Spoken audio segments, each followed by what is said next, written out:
Hello, everyone. I'm Grant Cohn. That's Sybilla Bakzaza. We usually go live on Wednesdays, but we had to reschedule this week and cancel last week because the Niners doing training camp. I've told you a ton of details about training camp, so today's an off day. I think it's a good day to take a step back and look at the big picture with someone who's good at looking at the big picture, like Sybilla. So let's start off with the defense and talk about quarterbacks last, just for a change. The defense is really a bit more of a question mark than the offense this year, you could say. There's some depth issues, there's some injury issues, there's some questions. Let's start in the defensive backfield. From what you've gathered, from all the training camp reports and what you know, what do you think of the Niners defensive backfield as it stands? So I think I should probably start with the good. And there's really the two, or maybe the three good that stand out so far to me are Verrett, K1, and of course, Jimmy Ward. I've seen some really good plays from them on tape. Verrett is all over the field. I love seeing that from him. He's confident. He's aggressive. Like any defensive back, I've seen him overrun a few things, but for the most part, he's in on everything. So I love seeing that. K1, it seems to be like he's doing his slot work like before.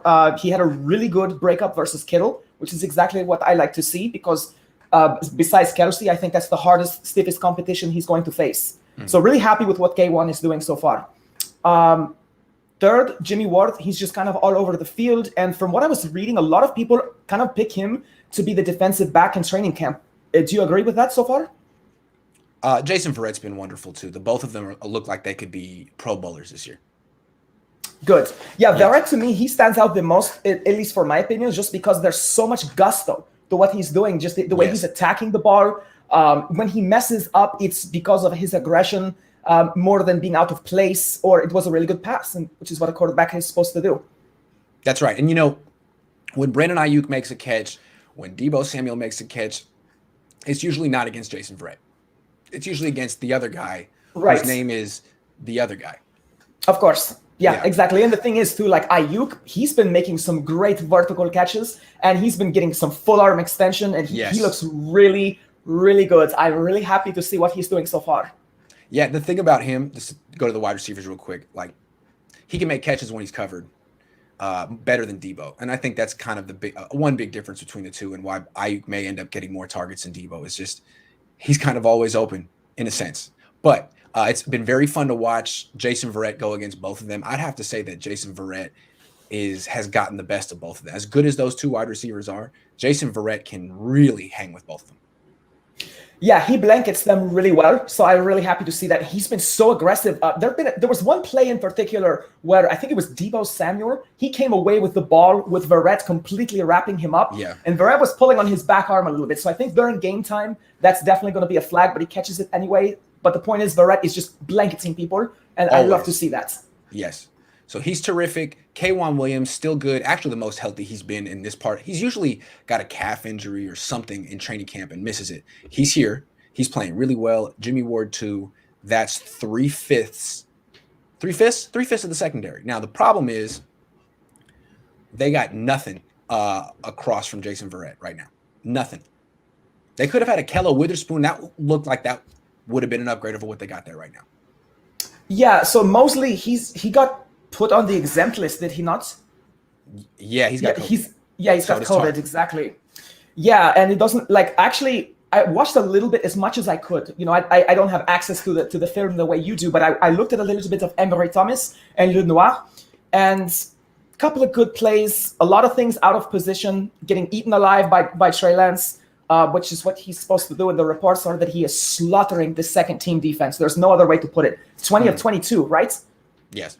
Okay, so we're not going to talk about quarterbacks yet, but that's the stat, 20 of 22. And the corners on that second team defense are Lenoir and Thomas.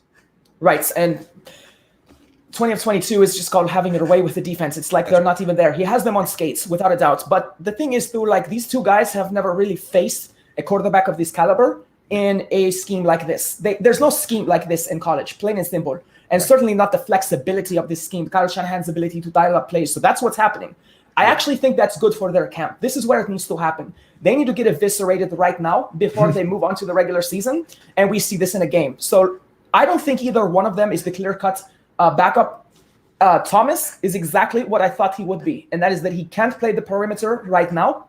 I think he should probably stay in the slot where he can learn.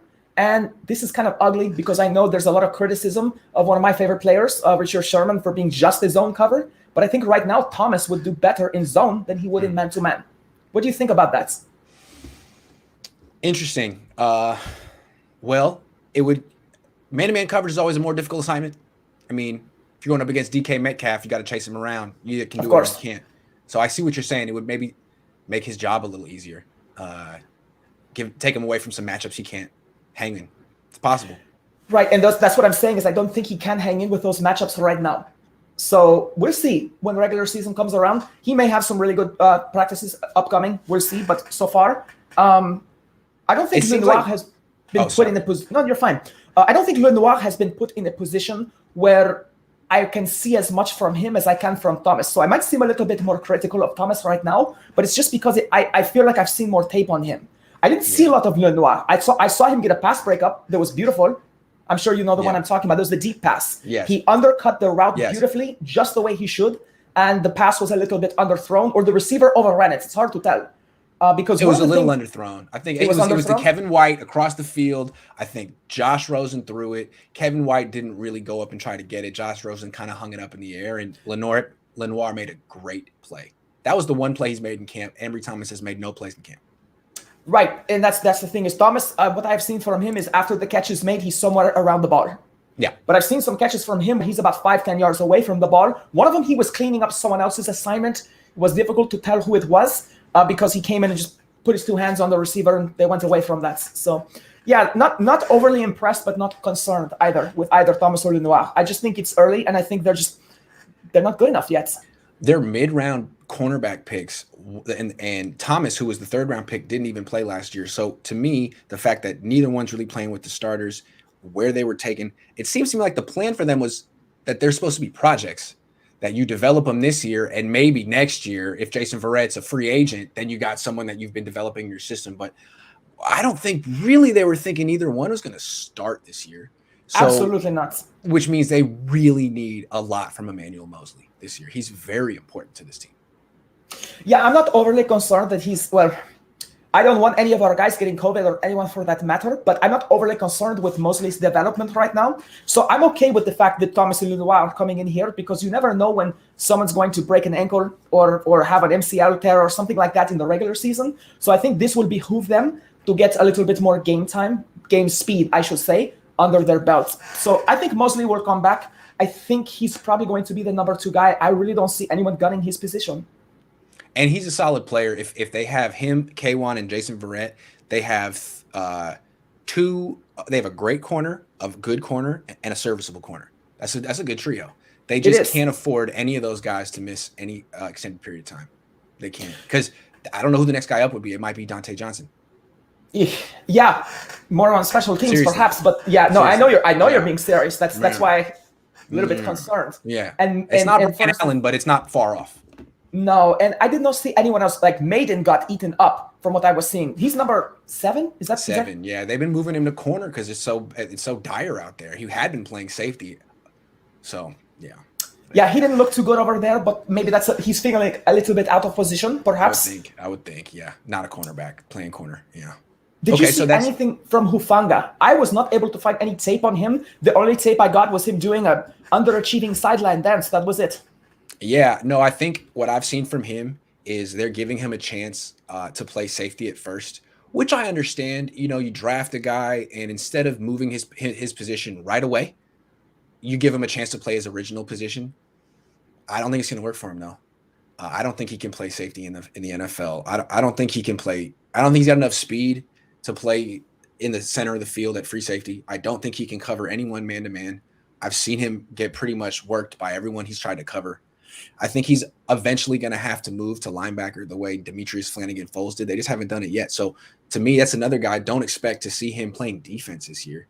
If Jaquaski Tart doesn't start week 1, then Tavon Wilson would be the next guy up. And if Wilson goes down, then the next guy up might be Hufanga, or it might be Tony Jefferson. I think Tony Jefferson is a safer bet at this point than Hufanga, but I think Hufanga needs to get in some special teams reps. I think you're right. I think he needs to switch to linebacker, at least at these points. I don't think there's a place for him on the team, given the other options that we have as far as safety goes. And definitely his game speed is, I mean, there's real speed and game speed. He has decent game speed. He does not have actual athletic speed. Right.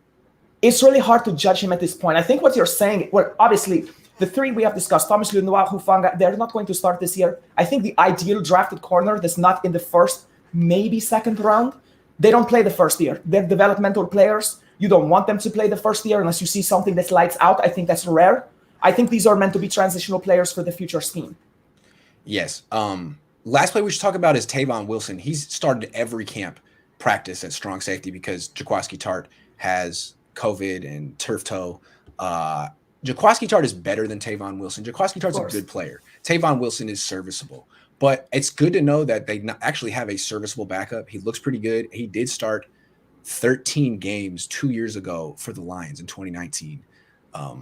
So he might be a serviceable starter, but they do need Tart back. He's better. Yeah, you'll remember, I believe we talked about Tavon Wilson last set that we did, and we talked about the fact that he's very versatile and he might be a depth piece. And I guess that came to fruition. I guess that's what we're looking at with him so far. He's not bad. I think he's better than some of the possible secondary players out there. And maybe with some scheme familiarity with the 49ers, he steps up a little bit more. Yes. So thank you, Lopez, by the way, for the comments. Yeah. So with the 5 starters they have, it has the potential to be a really good secondary. But there are older players, injury-prone players, and the depth is not there. It's really not there. The depth is young guys who are being developed for the future. The 3 draft picks, I don't know if they can actually play on this defense. So it's an interesting position group. It's a precarious position group. What about the defensive line? What do you think? Yeah, one last comment on the secondary. If Mosley is your weak link and everyone is healthy, given now what we're going to talk about, the D-line, that's a good secondary. And that's if Mosley is your problem on defense, that is a very good defense. That's going to be a top 5 defense, hands down. No problem. Scott says, here's $5 for Grant giving a voice to anyone knowledgeable. I've learned so much from you all. Thank you, Scott. I've learned a bunch from Sybilla. I've learned a bunch from everyone who has been on this show, definitely from Grant. So thank you very much. And also from the fans who keep me honest and give me the facts that I need sometimes if I make any mistakes. And of course, I get lots of DMs that say, hey, can you bring this up? Can you bring that up? Here's a video. So if you guys get any camp videos, Twitter, whatever, DM them to me. I will watch them. So thank you. So moving on to the D-line. Actually, someone who stood out to me so far was Zach Kerr, 92. He has brought some thump to his drills. Have you seen that with Kosterek?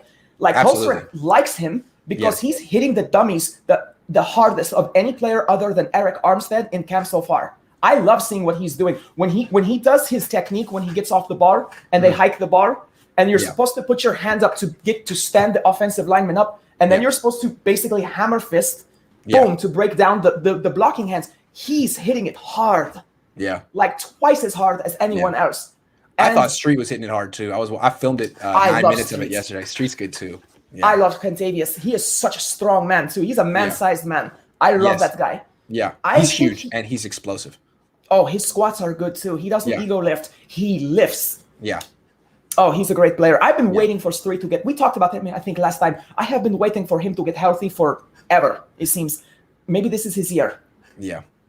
Yeah. And get some consistency from him. He's a beast. You just mentioned 2 defensive tackles who have stood out. I got another one that I always have liked. He's a little bit smaller, but Kevin Givens. He has counter moves. When you watch him in the one-on-ones, he'll try something, maybe a rip or whatever. And if you block him, boom, he's got the spin or he's got something else. And that's not everyone has that. Javon Kinlaw hasn't developed that yet. He's hard. You can't block him. He always gets free eventually. Good player. I don't think Givens should be a rotational piece sometimes. I think on any other team, he's a straight-up starter. He is high motor. He's undersized, they say. He's Penn State, as I recall, correct? That's right. So I get to watch a little bit of him because, I live near Pennsylvania. So Penn State, Maryland, these are some big games that I get to watch all the time. But I was really happy that Givens, when he's healthy, when he's on the field, the fact the 49ers took him. Because I remember his preseason a few years ago, he was the standout player from that on the D-line. He was all over the field. Right. And he's a guy, we have a good D-line. And they're putting Kinlaw. I like Javon Kinlaw, but they're putting him in there because he's a first-round draft pick. This is called pedigree, draft pedigree. That's what's keeping him on the field over someone like Givens. Because I think Givens and Street right now give you the best chance to get to the quarterback, but they do more things than that. They fill the running gaps, they get after the quarterback, and they push the pockets. And Kevin Givens has the ability to explode around the edge and use multiple techniques to get through the offensive lineman. He's a polished player, and he's extremely high motor, and he knows he's undersized, and he plays like it. I love it. And we haven't even mentioned DJ Jones, who's having a hell of a camp. Anytime DJ Jones is healthy, he's good. Plain and simple. That's true. Yep, absolutely. So their defensive tackle. Yes. Tony says, what are your thoughts on Kinlaw and Bosa's knees? Great question, Tony. I actually do have some notes on that. So right here, the first thing let's go over Bosa. I've seen some pictures, and I've been watching his muscle tension, the angles that his knees and his Achilles are able to flex to. He looks very flexible. And when he's not being physically resisted, his motions are really good. He's getting around the edge with extreme bend. So it looks really good so far. Do you see the same, Grant? When he's out there, yes. But I just haven't seen, he looks very trim and in shape, and he looks like himself, but they just haven't let him really do anything other than, go against sleds and bags and stuff like that. I think this goes back to things we were saying before when it comes to Bosa. This is almost like when you have a player like Navarro Bowman, and you give them that Veterans Day off. I think there comes a point where a veteran player needs only so many snaps to get ready for game time. And I think when it comes to Bosa, they would prefer to risk his injury as pertains to a game versus pertains to practice. Which makes sense. And they look at him as a veteran, even though he really only played 1 year, just because his, technique is so advanced. Yeah, and he's so good that it's like, I think they weigh the risk versus what the game could be. And they're like, this guy, as long as he's working out, as long as he's running around the field, he's in the weight room, he's not going to lose too many steps before the game time. I think the regular season, I think after the second game, as long as he's healthy, I think you'll see him. I think he'll be fine. The only thing with that, the reason I'm concerned is they give him these days off, which is fine. I mean, it may be part of the schedule, but he's not really doing that much in practice. He's warming up, he's working on his pass rush techniques, but he's not straining. He's not going against another human being in any form. And then he's still needing a day off because he's still feeling a little soreness. So my question is, how close is he really to being the full Bosa? That's my question. Are they just holding him back because they're making it seem like, we're just being cautious. You can't trust what they say. How close is he really? In September, is he going to be practicing every day and being his normal self? That's my question, and they won't tell you. We'll find out. I don't see how it's possible for him to practice every day in September because 30 days removed from go time, essentially. I don't see how he's going to be ready for that if his knee is sore now. Right.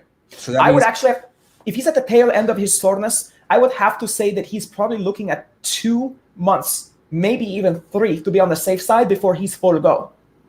Well, that's if he's recovered now, he's reconditioned, and now he's getting back to where basically all his little muscles are getting back to where they used to be, and his flexibility is regaining its form.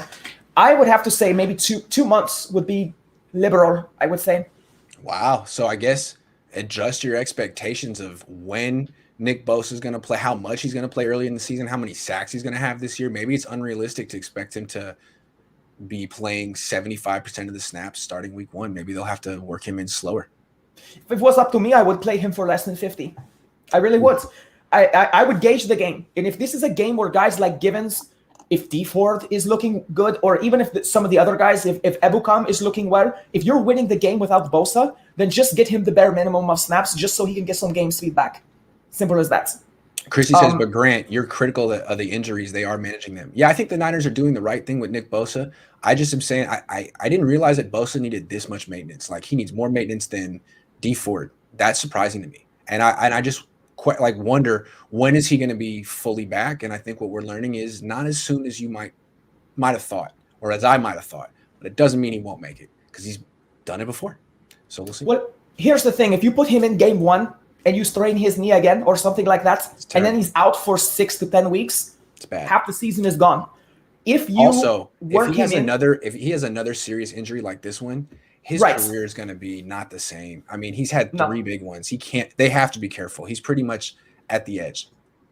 This is one of those things where even if they felt 90% sure he could play game one at 75% snaps, they're still not going to do it. They're still going to take their time because he is a massive investment, a huge asset. They want to re-sign this guy, most likely, or at least be able to trade his value away for more picks. Right. They cannot afford to just say, you know what, let's try it. That's not the way the San Francisco 49ers work. I think if it was a smaller team, perhaps they didn't have as much to risk or lose this year, they might just let him play. But when it comes to the 49ers, they can't afford to have him out for another year or two. Okay. All right. So we'll see what happens with Bosa. Are you encouraged by the news about D Ford, or do you feel like the real test will be when he plays some actual football, see how his back holds up? So during drills, when they're supposed to go around the target and then strip them from behind, he comes to a dead stop, turns around, and re-engages. Every other player wagon wheels around it with explosion. He can't do that yet. So they are being careful with him. I'm sure he's had a few explosive plays, but as far as tape I saw, he actually almost comes to a dead stop by comparison to the other players. So I feel like he's very ginger in his pivots. Yikes. Now, that might be maintenance, as they call it, and I'm all for that. I think D Ford is another guy, just like in times past, he doesn't need that much practice to be good. He's one of the quickest people off the ball when it snaps. So you're not losing too much by not having him full go all the time, I feel. Yeah. So I think that D Ford is being very carefully governed, just like Bosa, maybe even more so than Bosa. But he is very ginger when he pivots. However, he has beaten the right tackle. Yeah. So Everyone else? I'm sorry. It's not his fault. I keep trying to. It's not his fault that he's not great in pass protection. That was the book on him coming out of college. The Niners were the ones that decided to make him a top 10 pick. Just like it's not Solomon Thomas's fault that he wasn't worth the number 3 pick. It's nothing personal against Mike McGlinchey. It's just that's his weakness, pass protection. He's 26 pounds. That's why they didn't move him to left tackle. Yes, that's good. But he's 26 pounds heavier, correct? Yep. So they're basically, I guess he's hoping that it was muscle, but also just to have a little bit of resistance, maybe just being a roadblock during the pass rush, not get knocked backwards so easily. Right. He's still vulnerable around the physics. edge, but at least he won't get knocked on his back once a game like he did last year. Well, I haven't seen him get knocked down yet. That's good. Absolutely. Yes. And he goes up against some pretty good people. And honestly, I want to see D Ford beating him because, I mean, he should. Even if McGlinchey pans out well in the future, I have all the hope in the world for McGlinchey. I think he has a great heart. I think he has a good brain. Yes, he's not I next agree. to Nelson anymore. I think that's one of the biggest things. He doesn't have this elite running mate, I guess you could say, anymore, immediately, to his left. He's got Trent Williams on the other side, but that's Trent Williams' side. That's not really going to affect too much of what goes on his side, except the matchups that he gets. He had a Hall of Famer next to him in college at Notre Dame. Exactly. And also they were really good friends. I know they did a lot of practicing together, spent a lot of time together. Maybe Alex Mack, hopefully his veteran presence can replace at least the spiritual side of what Nelson gave to Maybe McGlinchey. that's why they drafted Aaron Banks, another Notre Dame guy. That college is pretty well known for the pedigree when it comes to the O-line. So, yeah. So he and McGlinchey will be speaking the same language. They come from the same factory of football. Exactly. Jason says, I'm a huge Niner fan, and I want to thank you for all the info and you share with us. Lance needs to start week 1. Yeah, I'll let him know you said that, Jason. Thank you. I appreciate it. Last guy is Samson Ebukam. He was having a really good camp, missed a couple of days with soreness, and they just say, we're just being smart. We're just being smart. You never know what they mean or what's going on. Let's just say that they're just being smart. It's nothing big. Have you seen anything from Samson? What do you think? Yeah, so earlier in camp, some of the earlier videos that I saw, he did look very good off the line, and I think he looks like more than a rotational piece sometimes. If D Ford is not healthy, I think he's your clear-cut guy. Do you agree with that? Yes, no question. If D Ford is healthy, what a great rotation between the two. Yes. D Ford is a guy that I would also like to see at less than 50% snaps. Unless we just feel so good about him, but against, say, the Lions or something like that, let's see how that game goes. But if guys like Ebukam are tearing this up, there's no reason to risk Bosa and D Ford. There's no reason whatsoever. And we have guys like Kevin Givens, even Javon Kinlaw, I think should get some good work in that game. I'm sure he will. Yeah. So yeah, I think Ebukam is a really good pickup. I know a lot of people were high on him. So am I. I think on many teams, I think he's a starter. I think you could be in a worse position than having an injured D Ford with an Ebukam to back him up. I think it's the best secondary player. When I say secondary to D Ford, backup player that you could find on the market without breaking the bank. 3 more guys I want to mention real quick who have stood out. the two guys they got from the Raiders, Arden Key and Maurice Hurst. Arden Key is very tall with long arms, and he's getting in the backfield. I liked him coming out of college. He was a total bust with the Raiders. Now he's got Chris Kosarick, who specializes in getting stuff out of underperforming players like Deion Jordan or this guy. So Key looks good. The other one, Maurice Hurst, looks good, making plays in the backfield in 11 on 11. Last guy that we shouldn't forget about, Jordan Willis. He's suspended for PEDs for the first 6 games. Still a good player, still practicing with the team. When he comes back midseason, that'll be a nice little reinforcement they'll get. I have no concerns with the D-line, to be honest with you. There's so much depth there.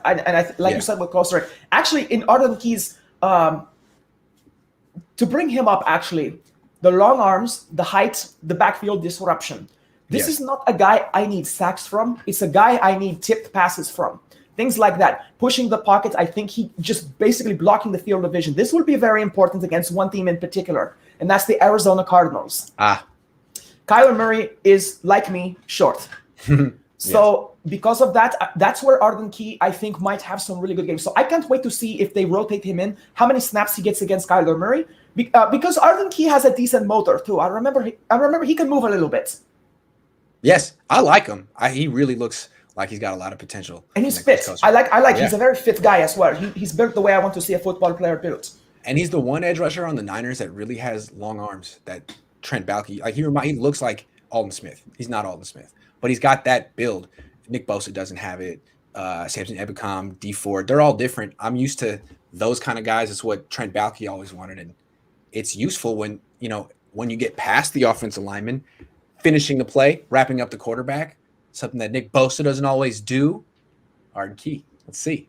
So that's absolutely. A good D-line. And his pursuit as well. I've seen him bring down running backs from behind. I've actually seen him with the Raiders. I've seen him drop into coverage before as well. So he's a good athlete. He's definitely a good athlete. He's a real football player, definitely. I think you're right. I think Kosarick redeems his career. And I think we lose him long term. I think he revives his career here and he moves on. He signs a contract somewhere else. That's what Chris Kosarick does. He gives these guys a makeover, It's like bar rescue. Let me fix you up a little bit, and I'll get you some money, and you'll get out of here. I'll do it with the next crew next year. That's what I do. Yeah, and I think Kosarick is a future. I mean, I don't know what he wants out of life, but I think he could be a defensive coordinator eventually. I don't know if he has the mentality, but he has the trajectory. He's a great teacher. He's a great teacher. I don't know if he's a big picture guy because he's great with the details of. Yeah, see, I don't think he is so much, but that's why I say I don't know if he has the trajectory, but he definitely has the ability, I think. He's got to be the best defensive line teacher in the league. Oh, Tom Sula was really good at it too. He reminds me a lot. I like Tom Sula. He reminds me a lot of Jim Tom Sula. Yeah, the kind of hands on the pads, yelling at the guys. Kosarick is probably the loudest person I've heard on a football field. Tom Sula yelled the same way. He did? And he's taught different techniques. Tom Sula was more teaching 3-4 principles. This guy's teaching the wide 9 stuff, but really the way they communicate and teach is very similar and very effective. Yeah. See, I like Kosarick's physical size too. Like he's out there, and if you're a D lineman, you can look at this guy. He's huge. I mean, even when they're in pads, he still looks like he's the same size. There's something to be said for a guy like that teaching that kind of job. I like that. Justin says, Grant, can we get a video breakdown of Lance's throwing mechanics? It would be an interesting video given the sample size we have now, the good, the bad, and how we can improve. That's a very, very good idea. I'll try to find some. I'll see what I can do. What I'll do is, I could go to camp and take slow motion videos of him throwing, and we could. That wouldn't be copyrighted. We could look at that. Why don't we do that? Because I really, really am impressed with his throwing mechanics. I watched a lot of Colin Kaepernick. It was elongated, and he even said, I'm not really big on mechanics. I throw how I throw. I'm going to keep doing it the natural way. That's not Lance's mentality. He really goes to gurus and drills it and works very hard, and he has a much tighter release than Kaepernick had. It reminds me of the way Russell Wilson throws the ball, the over-the-top release. So a good idea. Thank you very much. All right, let's talk about those quarterbacks. You haven't seen him, but you've read all the reports, and you must hear all the hype all the way across the country. What's your take on it? So I've watched. Some people have put training camp highlight videos out there, so I have seen a little bit. Good. Of course, I've read the reports. Can we start with Garoppolo first? Please. Okay, so let's start with Jimmy. I said this before. It's an issue I have with him. It's something as a junior defensive back I fed off of. In the NFL, they will punish you. Don't freeze your receivers over the middle. Don't do it. Mm-hmm. If you bring them to a dead stop, throw the ball behind them, unless they are wide open, even still, you're taking the risk. You're destroying the play as well. When you bring George Kittle to a dead stop, when you bring Brandon Ayuk to a dead stop, Deebo Samuel, And they're waiting for the ball, right? Yeah. Right. I mean, they're turning and stopping and catching the ball right here to take off that way. There's a lot of that going in training camp. So Jimmy is still doing that. I don't know how much is the plays are still band-aided by Kyle Shanahan, that he's calling these high percentage, which, I mean, his completion percentage is not electric in training camp. But if that's the play that's being called, I don't know. But this is stuff we see him do in the regular season. It's stuff we saw him do earlier. And I just don't like it. That's the biggest thing I have against Jimmy so far. Seen a couple of great plays for him. Actually, my favorite play in camp on the offensive side of the ball came to Kyle Juszczyk to a corner end zone route where he hit him perfectly in stride, right over the shoulder, and he just took off. Yep. Beautiful play. And that's what we want to see from Kyle Juszczyk, by the way. That's what we need to see in the regular season. And from Jimmy, it's like, Jimmy, you need to get the ball out quicker. I just think he lingers on the first read too long. He gets to number 2 too late. The ball goes out to number 1 too late a lot of the time. If he could just get a better internal rhythm, he'd be a better quarterback, and he wouldn't get injured as much. Jimmy G has that. I think he got this from Tom Brady, who is light years better at it, of course. But he has a thing where he comes to almost a dead stop in the pocket and shirks his shoulders like this a couple of times. No one falls for that anymore. They know he does that, and but it's still his thing. The mobility is not there from him so far. But again, Brady does come to a complete stop. He stops his feet. Jimmy does that too. It's not working for Jimmy. It works for Brady. And they look a lot of. Peyton Manning kept his feet alive. Peyton Manning wouldn't come to a complete stop. He was frenetic in the pocket, and it worked for him. He was always resetting. The problem with Jimmy is he throws off his back foot a lot. He doesn't reset as much as he should. And the thing I like about Trey Lance is that he's constantly resetting his feet. He's like, I don't know if he's going to be the kind of guy like Mahomes or Zach Wilson who can make all these throws like sidearm or throwing, you know what I mean? The off-platform stuff. But Lance is so good at creating space with his athleticism and then resetting his feet, which is a good thing. That's what you want, in my opinion. Yes, because you get power, accuracy, and touch, and it allows you to hit your receivers in stride, and that can take us over. So let's give Jimmy Garoppolo one prop, and that is that he has hit his halfbacks. He's been hitting them for the most part, but that's typical Jimmy. Yes. That's the short passes. He is hitting the short passes. He's really good at that. He's Alex Smith-like, I think, a little bit when it comes to short-range passes. That's what his memo is, basically. That's the memo that Jimmy sends out to the defense of the other teams. I will hit you underneath. I don't have a lot of explosion over the top. I don't have a lot of touch over the top or a lot of power. Yeah. So now let's transition right to Trey Lance. We'll have a lot more to say on him because it's more exciting. I've seen a lot of mechanics from him. So when he throws, like you said, he's resetting himself properly. He's throwing on the run. He's throwing in stride. And he comes all the way back, puts his arm forward. He's guiding himself to the ball. Yeah. He has the time to do that. See, if Jimmy could move a little faster, he'd have the time that Trey Lance has to reset. That is something, that's the je ne sais quoi, Rob. We're going to work on that. Good point.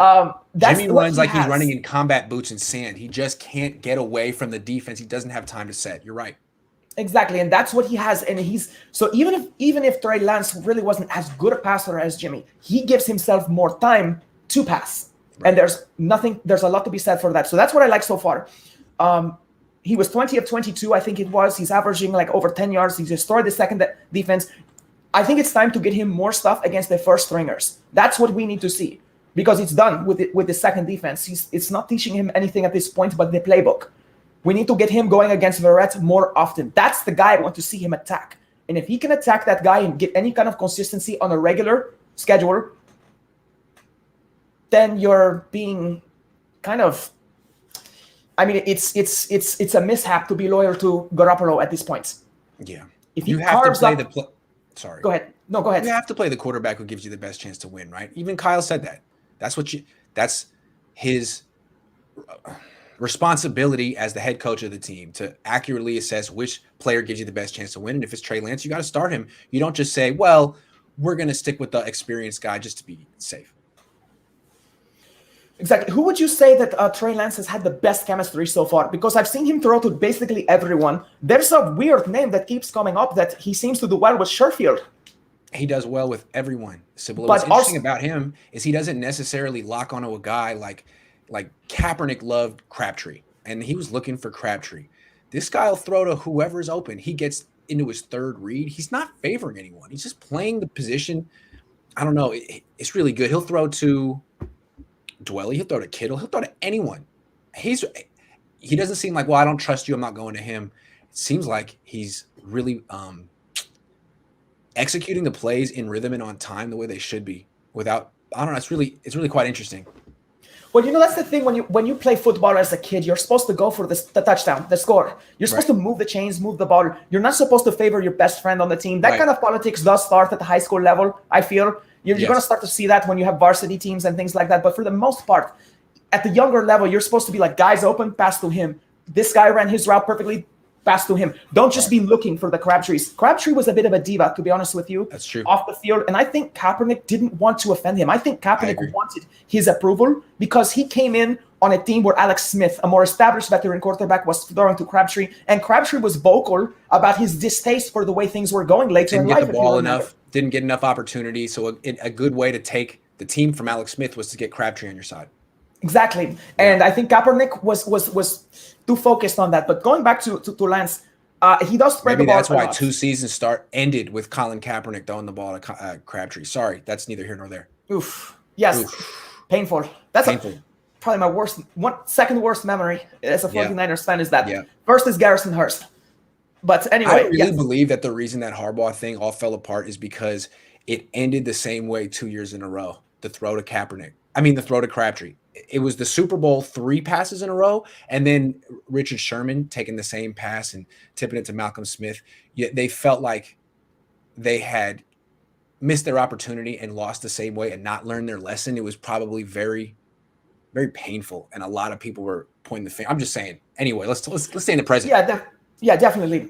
So Dwelly actually had a really nice catch with Ward all over him, and that was really good to see. So and if you notice, when Ward came off the ball, he shoved Dwelly really hard in the shoulder. It was affectionate though. It was kind of like it was kind of like basically you got off basically. You got me. You beat me, and I don't like being beat. Yeah, he's beefy Dwelly. So Ward knows he can. He is right. He looks bigger, doesn't he? Dwelly to me looks more like a killer than Kittle. I think so. There's something about Dwelly and the way he moves. Kittle, I know he's strong, but Dwelly to me, there's something about the way he moves, his fearlessness of how he turns his head after the catch. I don't think he cares about getting hit at all. I know Kittle doesn't. He's a beast, but Dwelly is mean and he's evil. Dwelly is also not a diva, not a star. He plays. No, he's humble. He plays special teams. He'll go multiple weeks without getting a target, and he doesn't complain. He hasn't made a ton of money in the league. He's huge. He's bigger than George Kittle. He's 6'5", and he's got these hands. I've never seen someone so confident. I mean, whoa, has really good player. Anyway. He's really good, by the way, on his timing between his hand-eye coordination. When he catches a pass, it's right here, catch and go. He never leads. He never catches it, pulls it and goes. As soon as he's got it, he reels the ball in. It's really fluidic the way he does it. He catches the ball away from his frame. He brings his hands up late. He has phenomenal hand-eye coordination. Mm-hmm. He doesn't drop. He's got the softest, biggest hands. Really good. He's more fundamentally sound in his catching techniques than Kittle. He's a more polished, humble player. There's no question. Kittle caught like 50 passes in college. Dwelly would catch like 50, 60 passes a season. He was the whole offense at San Diego. Not that it's the same, competition as the Big Ten, but he was the focus of every defense he faced, and he had people hanging on him, double covering him, and it's like, it doesn't matter. I'm going to catch the ball. If you just put it anywhere near him, he catches the ball. I actually feel like I have him for 3 touchdowns this season. I feel like he might pull off 3 touchdowns as a red zone threat. I could get more than that. I mean, from what I'm seeing, I think he could get more. And the other thing that's interesting about him, I don't want him to, and the reason I say that is because then that means Kyle Juszczyk is not being dialed up as often as he should be. Well, they're different. And the thing that's interesting about the way they're using Dwelly this year is that he's getting a lot of balls down the field.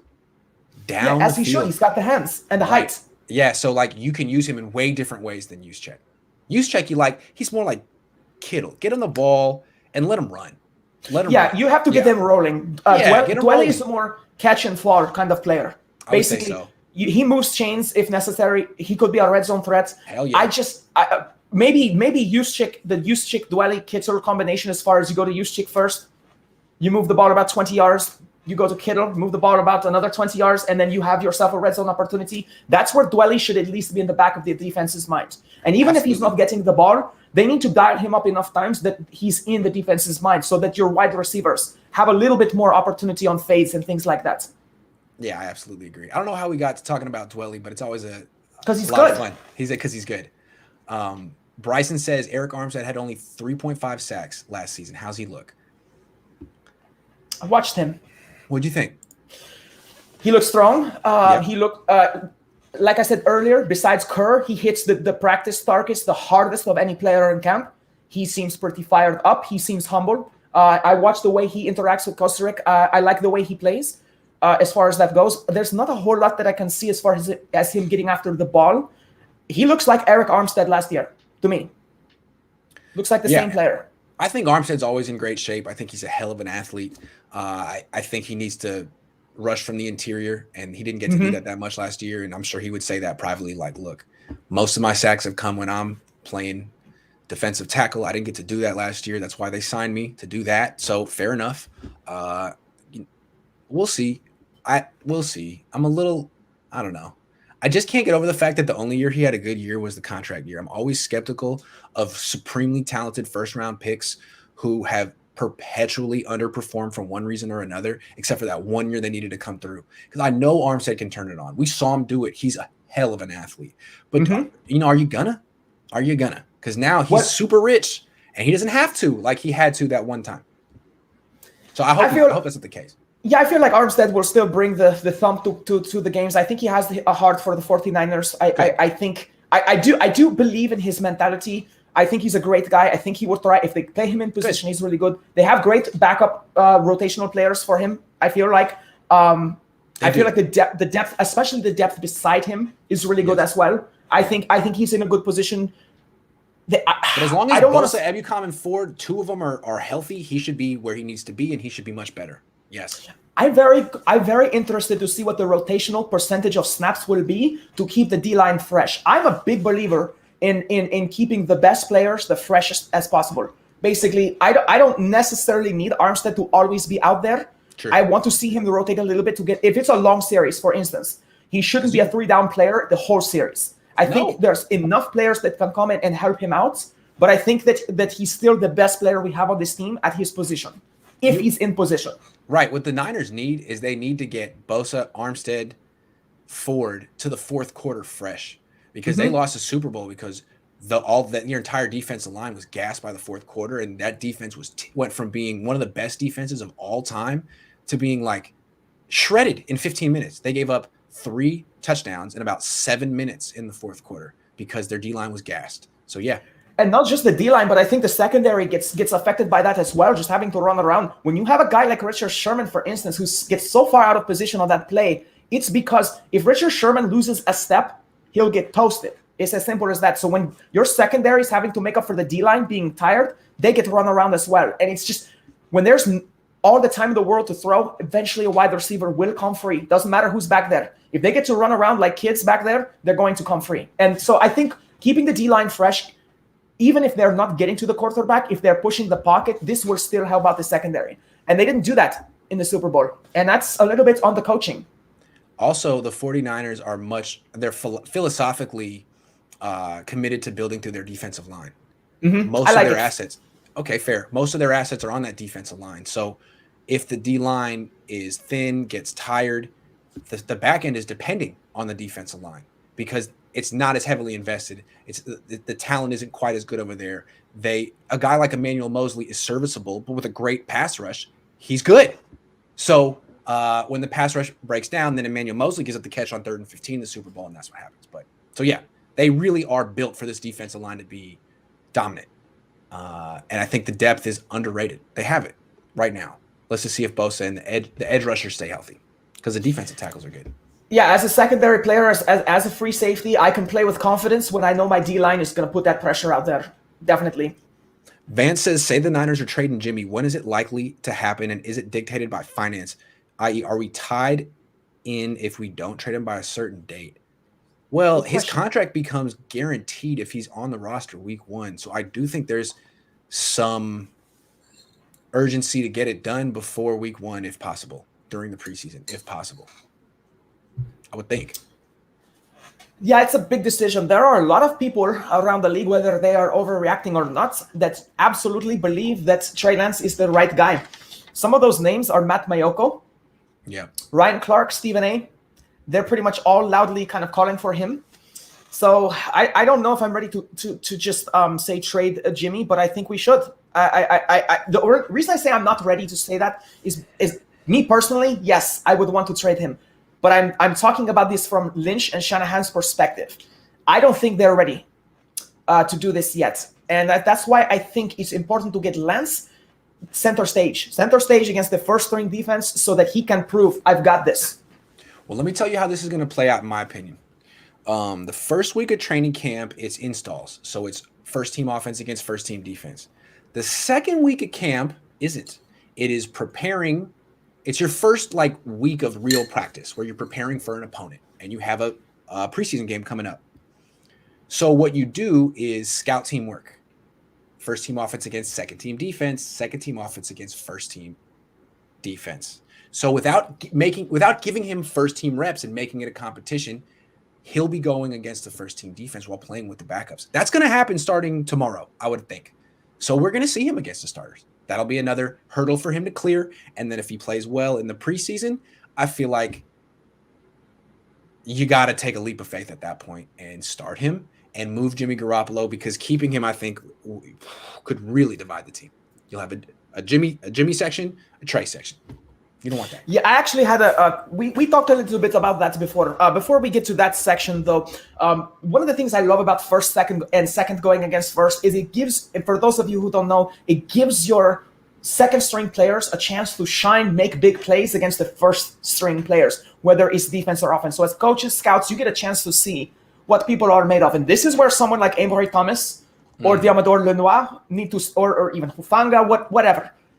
Aaron Banks, they need to step up and show that they can hold their own and make some plays. They don't need to win every time, but if they show that there's potential there, then it lets the coaches know that they're going to have a little bit of NFL quality that they're bringing to this team. So I am really excited as a secondary person to look at the secondary people. But of course, Trey Lance will steal the headline, as he should, because it will answer the question if he is ready. Because if he can beat them with the second string players, what will he do when he's got the whole O-line in front of him and he's got Ayuk and Debo and all of those guys to choose from?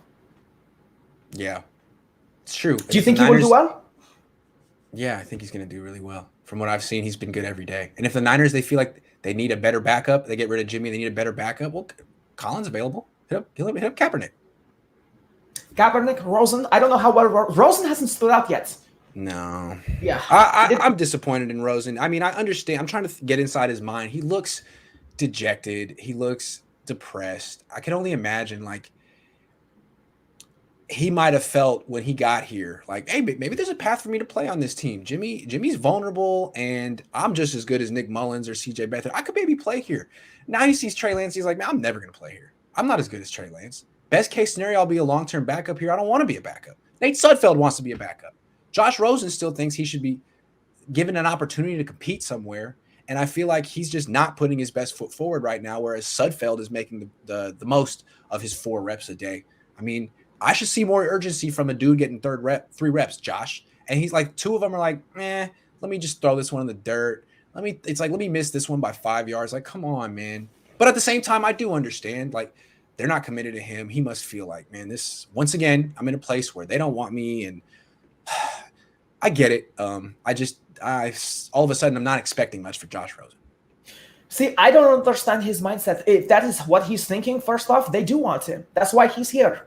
He was cut by other teams, 2 teams, which does not look good on your resume as a former first-round quarterback. He's getting an opportunity here that he should be thankful for, that he realizes, hey, he doesn't have to be a long-term backup. He can be a trade chip. And if he's smart and if he gets his head in the game, he can learn from the guru of offensive play calling. He can be in this rich franchise tradition, enjoy some California sun for a little while, and go kick Kirk Cousins off the Vikings or something like that. Right. Basically, build yourself up a resume to where some other team that's 1 injury away or 1 more playoff defeat away from getting rid of their starting quarterback says, we'll take a flyer on Josh Rosen. Right, because Nate Sudfeld isn't a trade chip, never will be. He's just a guy who's in the league to be a backup, a third stringer. He could have a 15-year career because he's good in the meeting room, but Josh Rosen has talent. If he could just actually have the same amount of professionalism and urgency that Nate Sudfeld has, he'd get his career together.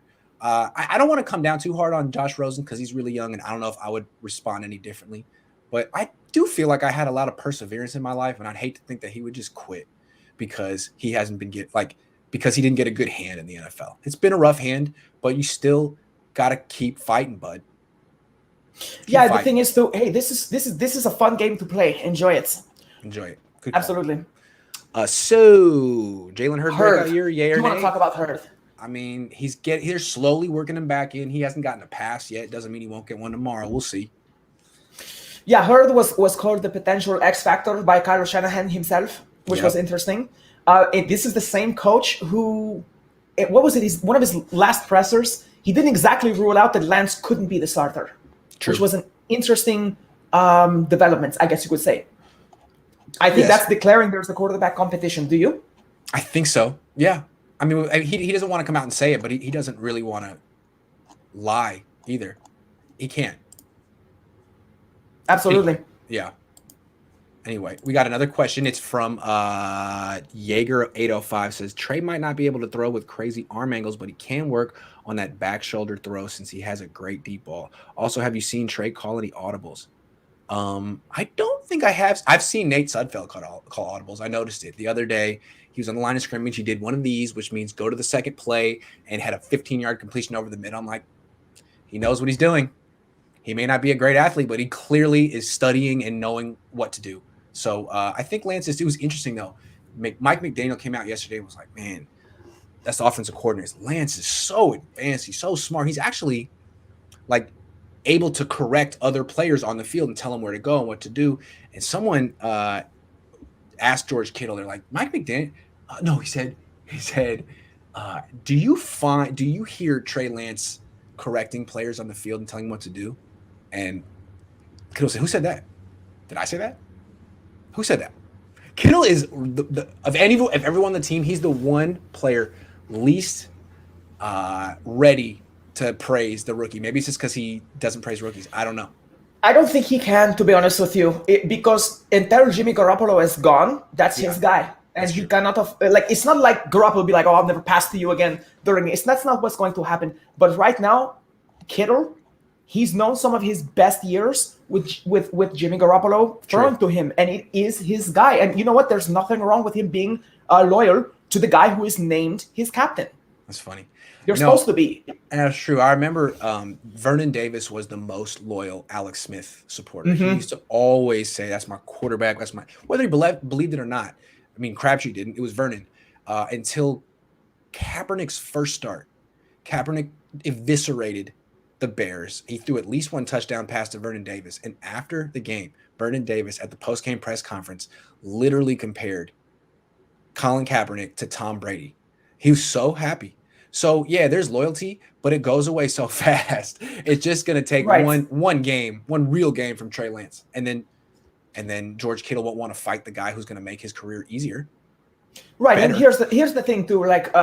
He's more complimentary to George Kittle. Trey Lance, his ability to run will play into George Kittle's ability to block, which, as you remember, Kittle said his favorite thing to do is block. That's right. He loves hitting people. So, his whole game style is better for Trey Lance. But until that gets named, until they're winning with Trey Lance, of course, he has to be loyal to Garoppolo. Absolutely. There's actually a question that I got from a couple of our mutual fans, Marie and Joshua, that they wanted to know, do you think Kyle is worried? I personally don't, but do you think he's worried about the split in the locker room as far as the QB thing goes? Do you think that's what this is? Do you think he's managing it by saying that might be, he could be, but not actually saying no? They don't want to crown. They don't want to be like, oh, he had 3 good practices. The talent is obvious. Let's just crown him. I think what they want to do is make him earn it. And I like that. I'm with them. It's just not my job to go along with their, spin or whatever you want to call their narrative. I'm evaluating, I'm projecting. But if I were the coach, I would do the same thing.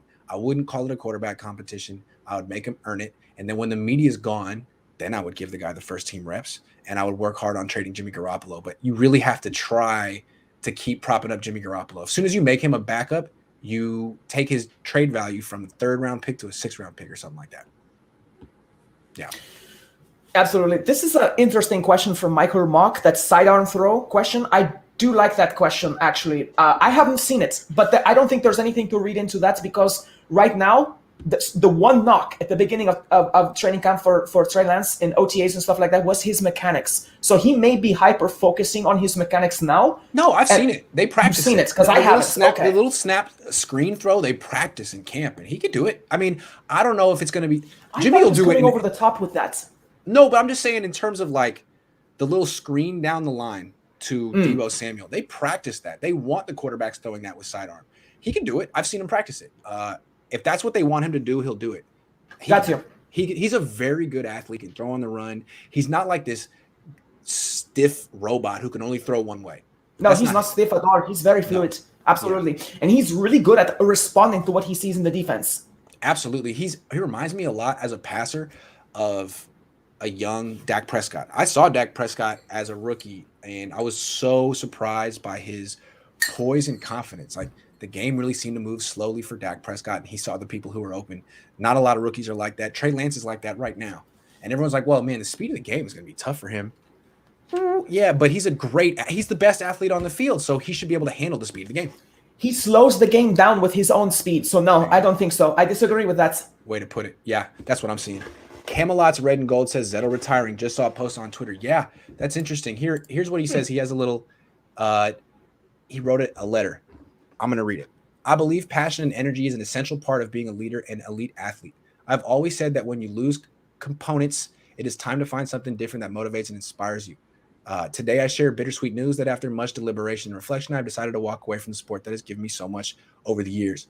When the Niners called me a few weeks ago and asked me to rejoin their organization, I was grateful for the opportunity. As I went through the first week of training camp, I quickly found myself having to search more and more for the excitement and desire I have always had playing football. I want to thank the 49ers for being so understanding and supportive of this decision. From the Super Bowl run in 2019 to this year's camp, I've been so impressed with the winning culture and values that are incorporated into everything they do. I have met some incredible people and will forever be grateful for their support. To everyone who has followed my journey, I'm grateful to all of you. I'm blessed to have the support system that I do and extremely lucky to have the best family, friends, coaches, and fans. The memories and friendships that I have made in the NFL the last 6 years will last me a lifetime. I'm not sure what is next for me, but I know that whatever it is, I will always give 100%. I'm looking forward to the next chapter of my life. Good for you, Very Mr. well Zettle. written.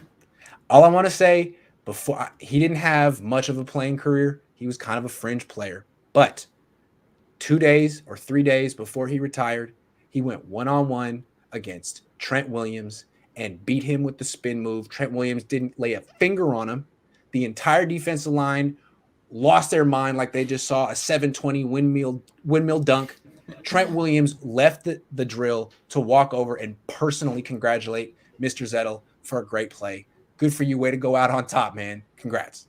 That's awesome. Yes. That's probably going to be one of the best moments of his career. That's really cool. You know what?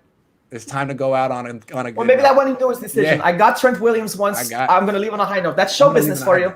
Yeah. Dakota Mule says, great show. Appreciate Sib's input. She's the best. Thank you very much. Thank you, Dakota. Appreciate that. That's our show for today. It's been a pleasure. Nice to see you.